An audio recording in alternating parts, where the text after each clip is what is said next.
Hello everyone, this is Swapnil Khode. Once again, I welcome all of you in this video.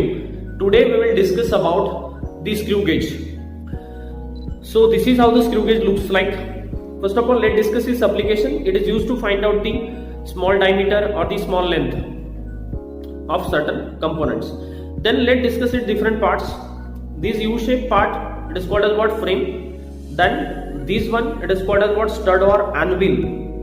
ये जो part है इसको बोला जाता है स्टड और anvil. Then this part is called as what? Spindle और स्क्रू. देन ये जो पार्ट है this one is called as what? Main scale और पीच स्केल. ये जो पार्ट दिख रहा है आपको ये है मेन स्केल और pitch scale. Then next one is the rotating part. This is called as what? Circular scale. ये जो रोटेटिंग पार्ट है जिसके ऊपर डिविजन्स माउंटेड रहते हैं. Okay, that part is called as what? Circular scale. Then last part of the screw gauge is what? In order to fix the component in between these two stud and the spindle, in order to fix the component, in order to check whether it is completely fixed or not, then that part it is used, it is called as what? Ratchet. इसको इस तरीके से वो fix हुआ है या नहीं हुआ है, इसके लिए ये चेक करने के लिए हम इसका यूज करते हैं रेटसेट. अगर ये इस तरीके से आवाज आ रही है तो वो पार्ट यहाँ पे फिक्स हो रहा है, फिक्स हो गया है in between the spindle and the stud, ऐसा हम मानते हैं. ठीक है. Now let discuss in detail the main scale and the circular scale. ये होती है आपकी मेन स्केल. मेन स्केल के ऊपर हर एक डिवीजन जो है यहाँ पे ये 1 mm की माउंटेड है, यहाँ पे ये 5 mm, 10 mm, 50 mm, 20 mm like that. और ये है आपकी सर्कुलर स्केल. सर्कुलर स्केल के ऊपर यहाँ पे टोटल 100 डिवीजन्स है. देन यहाँ पे और एक बात बतानी है कि जो ये जो लाइन दिख रही है, this line it is called as what? Base line of the main scale. और ये पूरे स्क्रू गेज की आपकी एक बेस लाइन रहेगी. ये जो लाइन दिख रही है मार्किंग रे, ये 0, 5 के ऊपर 5 जिसके ऊपर माउंटेड है वो लाइन रहेगी आपकी बेस लाइन. ओके, क्योंकि उसी के अकॉर्डिंग हम रीडिंग लेने वाले हैं. Now let discuss very important जो है कंसेप्ट स्क्रू गेज के रिलेटेड, वो है पीच. ओके, मैकेनिकली अगर देखा जाए तो अगर इसको मैंने कंपोनेंट पार्ट अलग कर दिया है तो आपको यहाँ पे देखने को मिल जाएगा. यहाँ पे है स्क्रू और इसके ऊपर है थ्रेड्स. ओके, मैकेनिकली हम जनरली पीच जो है इसको डिफाइन करते हैं डिस्टेंस बिटवीन 2 कॉन्जिक्यूटिव थ्रेड. ये एक थ्रेड है और ये एक थ्रेड है. ये दोनों थ्रेड के बीच में के जो डिस्टेंस रहेगा उसको हम पीच बोलते हैं मैकेनिकली. ओके, नाउ इसको थोड़ा असेंबल कर लेते हैं. 1 सेकेंड. इसको असेंबल करने के बाद फिर से एक बार पीच की डेफिनेशन देख लेते हैं. अभी हमने बताया मैंने पीच की distance between 2 consecutive threads it is called as what? Pitch. Now और ये पीच एग्जैक्टली देखो, इंटरेस्टिंग बात ये है कि ये जो डिस्टेंस बिटवीन 2 कॉन्जिक्यूटिव थ्रेड है, ये जो आपका पीच रहेगा वही पीच हम ऐसे भी बोल सकते हैं कि देखो मैं अगर इसका एक रोटेशन कंप्लीट कर रहा हूं, मैं अभी यहाँ पे 0 पे ला रहा हूं, ये बेस लाइन के ऊपर यहाँ पे मैंने 0 रख दिया है, बेस लाइन के ऊपर 0 रख दिया है. अगर मैं इसका एक रोटेशन कंप्लीट करूं, अच्छी तरीके से देखो, मैं अगर इसका अभी देखो, अभी मैं 2 मिनट इसको 20 पे लाके रख देता हूं. ठीक है, ये मैंने अभी यहाँ पे 20 पे लाके रख दिया है. ये देखो 20 पे लाकर एक काम कर लेते हैं, इसको पूरा ही असेंबल कर लेते हैं. स्टड और ये जो अपना स्पिंडल है इसको ज्वाइन कर लेते हैं. यहाँ पे इस तरीके से ज्वाइन कर लेते हैं.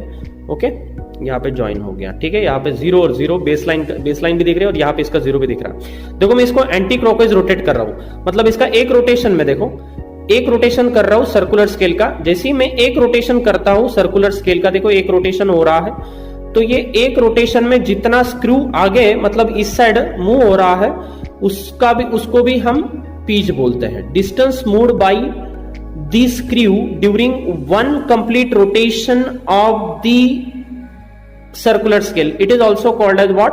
पीच. देखो मैंने सेकंड डेफिनेशन भी बताई यहाँ पे पीच की सेकंड डेफिनेशन क्या है कि distance moved by the screw during 1 complete rotation of the circular scale.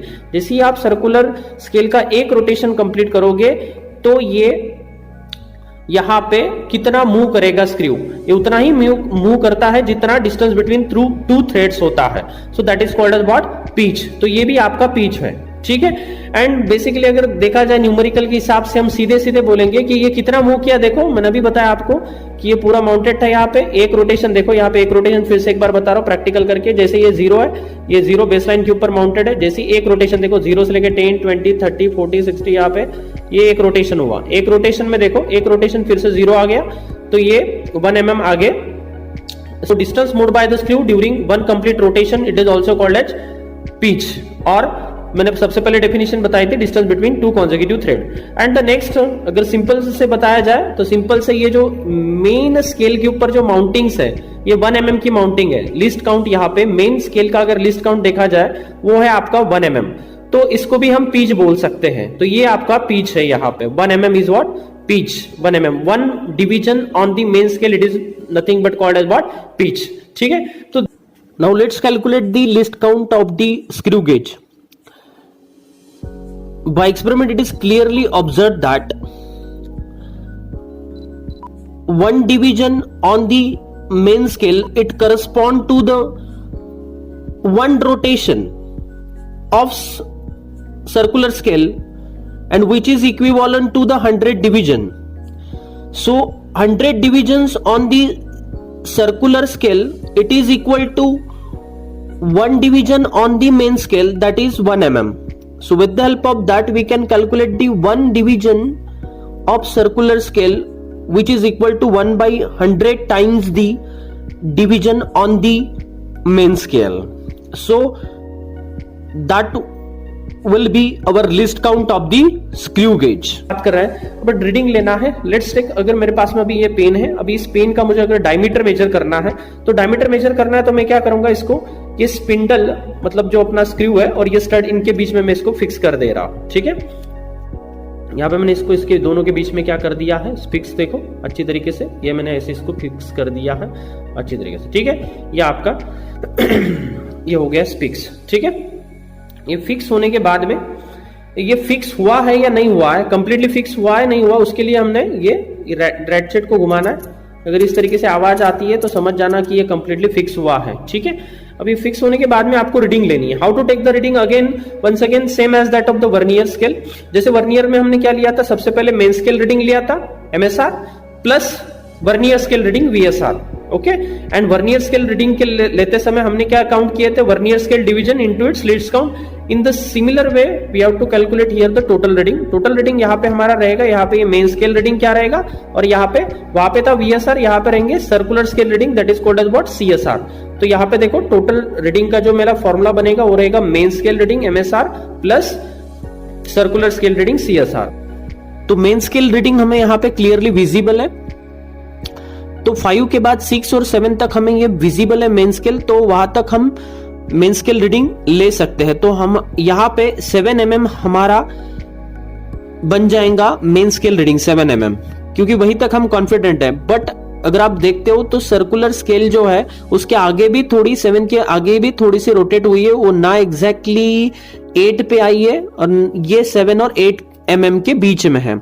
तो हमें 7 के बाद कितनी रीडिंग है वो देखने के लिए हमें सर्कुलर स्केल डिविजन्स देखनी है।